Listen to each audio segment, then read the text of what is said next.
We're going to talk briefly about DFLabs Inkman, give you a brief introduction to what our product is, and then we'll talk a little more about how we orchestrate incident response with Tufin.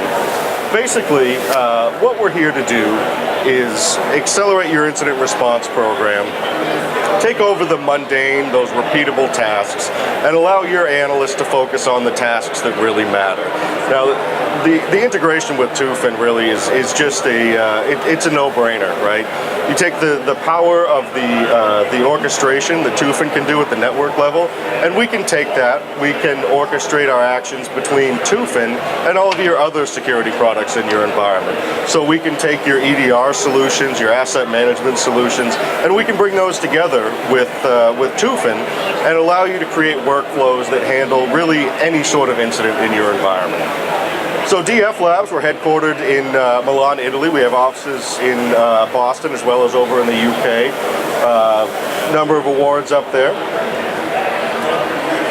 We address a number of different customer complaints. I come from an IR background, so this is something that I have a passion for. These are problems that I've experienced firsthand, and it's part of the reason that I came over to DFLabs in the first place. We hear a lot about the difficulty integrating different products. That's one of the things that we really pride ourselves on, is the ease of integration. We have an open integration framework that allows you to create integrations with any of your security or non-security tools in your IT environment. So the open integration framework allows you to utilize the APIs. You can write integrations in Python, Perl, PowerShell, or Bash, and bring those tools right in and use them just like any integrations that we would create. So the integration with Tufin is one that our development team has written. It's available to use right away, but if you have perhaps a homegrown application in your environment, you can use the open integration framework to create an integration with that very easily. Progressive automation is another thing that we've heard a lot about from our customers. What I mean by progressive automation is the ability to throttle the level of automation and orchestration to a level you're comfortable with in your environment. A lot of organizations very comfortable with automating fully maybe enrichment activities, querying threat intelligence, maybe querying your EDR solution. But when we get into talking about containment, maybe a little more hesitation there. So what we allow you to do is throttle the level of automation by putting in what we call user choice decisions. So that at critical junctures, when you actually want an analyst to have hands-on, make a decision before that automation continues, you can do that. We have an incident triage capability, which allows you to take those sort of high-volume, low-confidence data sources, send them to a specific triage module that will allow you to utilize the same automation and orchestration that you utilize on your incidents without declaring an actual incident. Obviously, that word can have some connotations, especially in highly regulated industries. So we have this triage module that allows you to look at those before they are actually qualified as an incident. We work to eliminate false positives as much as possible by utilizing all of our enrichment capabilities and the rules that you create, along with machine learning, to reduce those false positives and allow the events that really require attention to sort of bubble up to the top. So those seemingly benign, maybe low priority events that are actually maybe indicative of a higher, a more important incident can bubble up to the top, and your analysts can focus on those that really require immediate attention. And finally, our multi-tenancy. We've seen a lot of interest recently from the MSSP market. Multi-tenancy, obviously, very important to that. So we have multi-tenancy capabilities that allow you to run completely segregated tenants, so you can segregate user data, whether it's individual business units or in an MSSP sort of environment, individual customers, so that they can have a very seamless experience while still maintaining that level of data segregation and privacy. I won't spend a whole lot of time going over this. We could spend hours going over just the individual components on this diagram.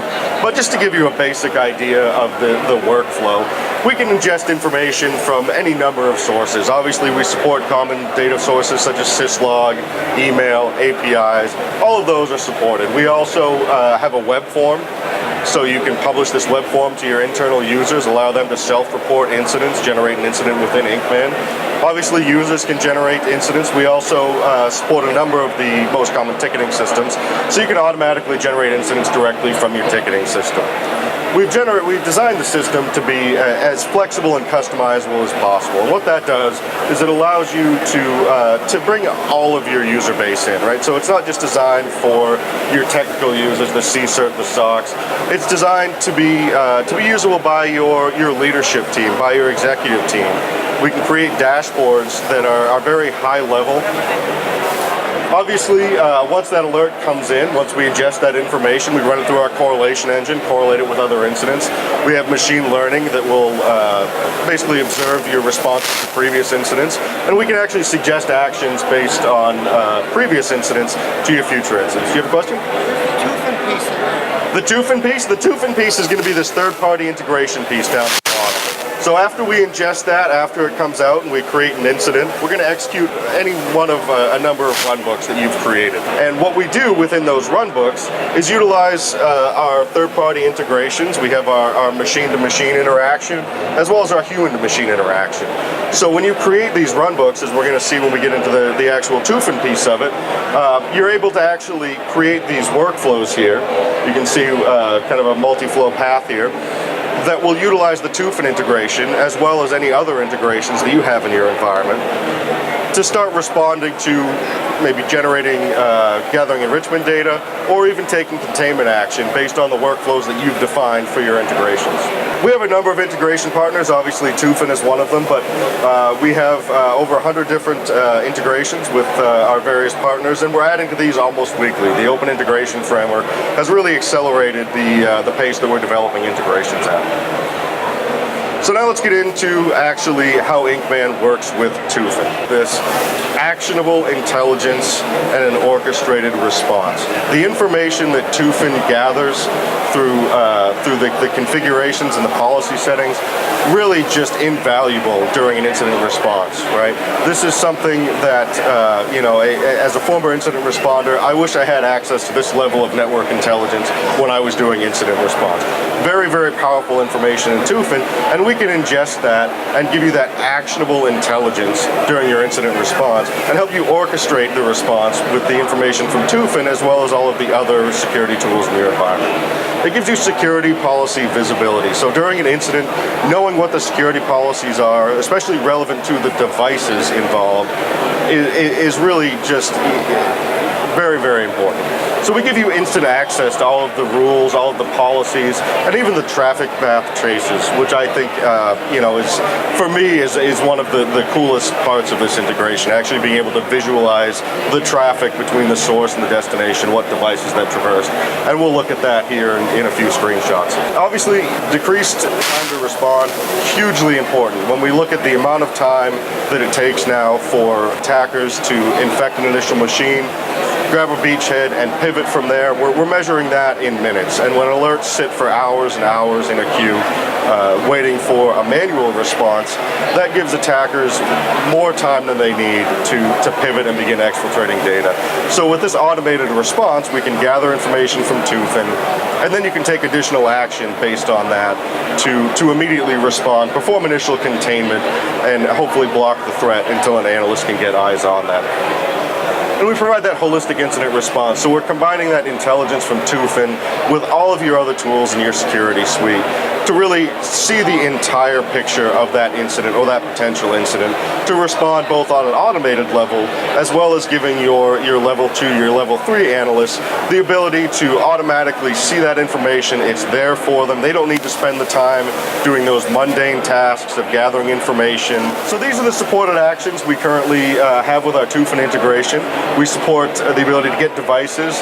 Again, the get path and the get path image, I think, is by far the most powerful, very, very useful for incident responders. And we can obviously support getting policies and getting rules as well. Now this here is the configuration screen. One of them, this is get device, but very similar for all of our integrations. So you can see we have a number of different ways that we can query. This will obviously change by the action you're using, but you can search by any of the variables that are supported by Tufin, and this can all be done dynamically. So as you receive that incident, the analyst doesn't have to go in and manually input this information. You automatically parse that information when the incident is received, and we pass that dynamically over to the integration. So if you have a particular IP address involved, that will automatically automatically get passed over to the IP parameter, and we'll gather that information. This is an example here of one of our runbooks, and you can see obviously this is a Tufin-centric runbook, right?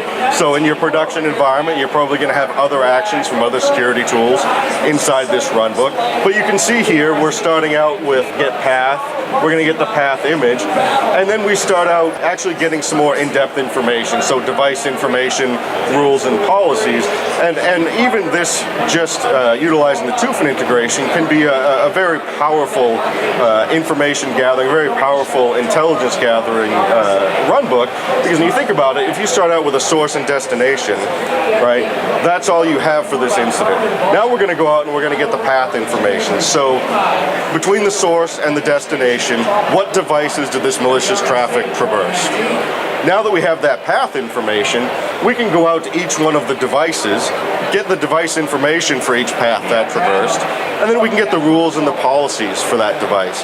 So we really, even just with the Tufin integration, can gather an incredible amount of intelligence just from a source and destination IP address. Now when you think about grabbing all of your other security tools in your suite, think about all the other things you can start to do with that information, with the IP addresses, with the kind of transitioning from the network into your endpoint tools, into your asset management tools, right? It can be an incredibly powerful intelligence tool.